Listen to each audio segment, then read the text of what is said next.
At one time in early 20th century and late 19th century, Theosophy spread across the world in a big way. This was started by Madame Blavatsky, who had a great interest in occult and mysticism, and she spent late 19th century and early 20th century saw a lot of British and other European seekers of mysticism traveling to India and exploring and writing lots of books, many of them, you know. Max Muller, Paul Brunton and many others. Blavatsky was even before them. These are all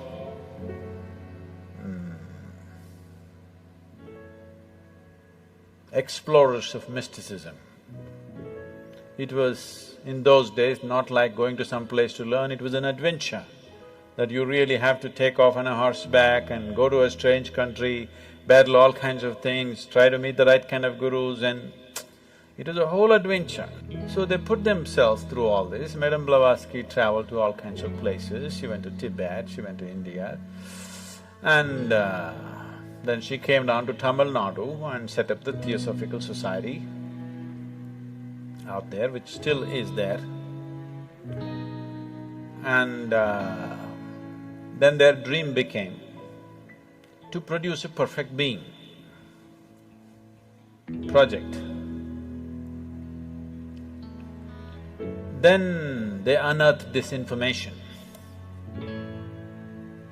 I don't know to what extent they went, but actually, in the yogic lore, in the tradition, there was a yogi by the name Sunira. Sunira saw that human consciousness could be evolved if you produce a perfect human being who could render this to all sorts of people. In a way, he comes from the tradition of Shiva. Somewhere it's his dream to build another being like that. He wants to build a living Shiva once again, a perfect teacher for the world, who is completely multidimensional, not this kind of teaching or that kind of teaching. As Shiva explored the whole human consciousness and human body in every possible way, he wants that kind of a living being. So he started building the energy body for that kind, and then he believed that he could build a physical body on top of that and let him loose in the world with a lifespan of a few hundred or thousand years, so that he will transform the whole world by the time his time is done. So he started working on this project. And of course he died unfulfilled. Many ambitious yogis picked up the same project that Sunira had left and tried to reconstruct this energy body of a perfect teacher who can transform human consciousness. So, Madame Blavatsky, Leadbeater and Annie Besant, who came together to power this Theosophy movement across the world, which they successfully did to a large extent, and they gathered the most phenomenal occult library on the planet is still in the Theosophical Society of India. They gathered every kind of book on occult, and they set up a whole study team. Even now, J. Krishnamurti's groups are called study groups, yes?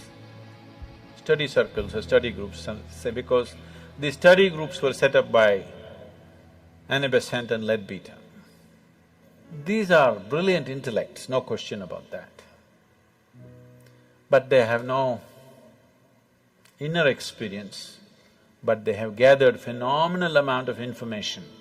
So somewhere they believe with this information and with their intelligence and intellect, they can recreate all this. and they started looking for appropriate bodies upon which this body of a super teacher can be imposed upon. Jiddu Krishnamurti, Rukmini Arundale, who else? One more, whatever. They started putting them through very severe training to prepare them physically, mentally. But they have no inner experience. They're reading books and trying to do this to these boys. And they put JK in all kinds of meditative processes, and he attained to a certain level of… he became a fantastic human being. He was something that nobody could decipher, but he was like a flower, his fragrance could not be missed. Then they decided, when JK was about 20 years of age, 27 or 28 years of age, this Theosophical society decided to announce to the world that he is the world teacher. The perfect teacher has come. People gathered with great interest in this. JK came on the podium and he said, "I am not a world teacher." Poof! The whole Theosophical society and their project, everything went down the tube. He had the courage and the sense and the wisdom to say, "I am not." Most idiots would have said, "Yes, I am the world teacher, I am the reincarnation of Buddha and Jesus and everything." Most idiots would have done that. He had the sense and the wisdom and the vision to say that I am not this nonsense that they're trying to make me out of. And JK came out of Theosophy and he started speaking. He's a brilliant speaker. So people gathered around him, enormous wisdom and sense. So when he spoke, people sat rapt. Quite magical, the way he speaks. You know, somebody was talking to me, when I was just 17, 18 years of age, someone was talking to me, JK study circles, it was fashionable. For all those people who think they're intellectual, you have to read JK, you have to listen to JK's audios, otherwise you're not intellectual enough. In the Indian intelligentsia, if you have not read JK, Kierkegaard and Dostoevsky, you have no brain actually. That's how it's treated. So it's like fashion. For everybody, they should have read this, whether they get it or they don't get it. You read Dostoevsky, you read Kierkegaard, you read J. Krishnamurti, means you got some brain working. That's a gauge.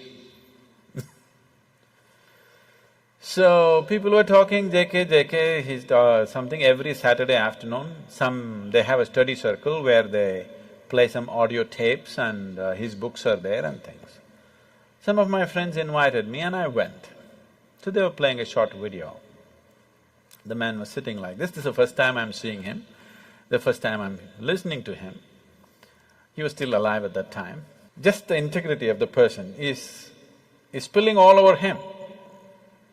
Just the sheer integrity of the man cannot be missed. So, I didn't do much reading, I heard a few audios and watched a few videos. I enjoyed him, but I was too wild to listen to anybody. I had no time for anything. Life was calling me all the time. So I had no time to listen to my parents or my teachers or JK or IJ or XYZ, you know. I had no time for anything, so I left the study circle and went on. Maybe I attended this for about 5 weeks, I remember very well. It was about 5 weekends I went there, every Saturday afternoon, just for about an hour and a half. They would play 1 half an hour video or audio, and then they'll all get into discussion and one big confusion. Because nobody around him understood what he's talking about. Because he refuses to use any method, he refuses to use any example, he refuses to use any parable, any story, any joke or anything.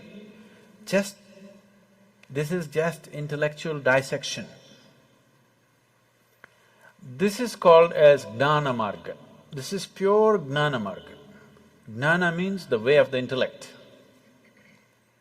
Out of these 7 billion people, if you find 10,000 people who have that kind of a razor-sharp intellect, who without any kind of context, they can go on slicing things.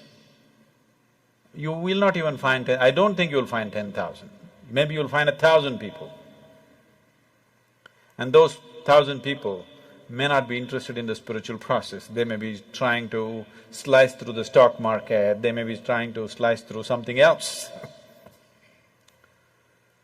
So, around JK, everybody could feel the man is special, but nobody could get what he was talking about, because he refused to play the role of a guru, he refused to initiate anybody into anything, he refused to give any kind of method, any kind of process. He said it anyway happen. It is true. Anyway it will happen. But maybe after 1,000,000 lifetimes. So if you're in a hurry, either you must have that kind of an intellect, which is rare, or you must be willing to use the other faculties that you have of body, energy, emotion, all these things. He went driving on one wheel of his car. He is good at it, but nobody else could get to do it.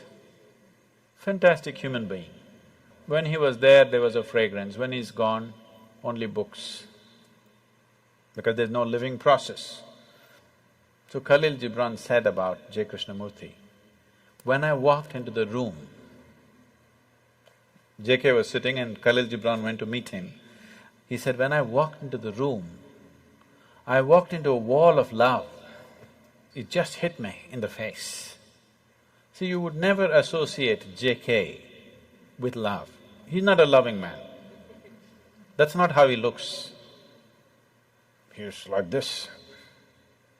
He definitely doesn't look loving, but he's very loving. His energies are absolutely compassionate, but his words are like knife. So, people felt something, but they couldn't figure what it is. They couldn't get a hold on it because he wouldn't give a hold. He said, if you hold it, you may get stuck with this, so don't hold. If there were millions of razor-sharp minds in the world, that would have been a fabulous way to do things. But in today's world, in the existing way the humanity is, the way people's intellects are entangled in 1,000,000 things, that method is just not going to get anybody anywhere. It's a beautiful process, but there must be people who can digest it, isn't it? So, J. Krishnamurti was like a flower. His fragrance was felt when he was alive, and that's all. His words are good if you want to kind of use it as an intellectual exercise to drop a few things, they could be useful, brilliant. His intellectual brilliance just comes out every moment of his life.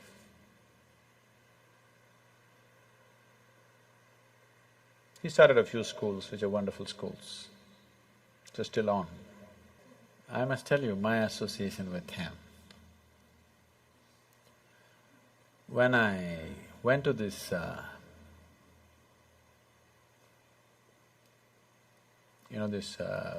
weekends, for five Saturdays, Saturday afternoons, an hour and a half, that's my exposure to him. And one day he spoke about education. And it really gripped me. And it really twisted me inside out, because all the ideas, I had never thought of an alternative way of educating people. I was only thinking of how to dismantle all the education system in my mind. When he spoke about education, suddenly it struck me, there's another way to do this. So just this thought came to my mind. I was just maybe 17, 18, and I was living wild and I have dreams of running away somewhere. So I just thought if at any time if a child comes under my control, I would like to put the child to this kind of education. So, it just so happened, when my daughter had to go to school, when she got admission in some of the best schools in Ooty, but then it just flashed me in my mind that, okay, there's a JK school, why don't I send her there? And she went to that school and she spent 8 years studying there. So just those 5 Saturday afternoons, an hour and a half, that much impact he had on me, that I handed over my daughter to his care in one way or the other.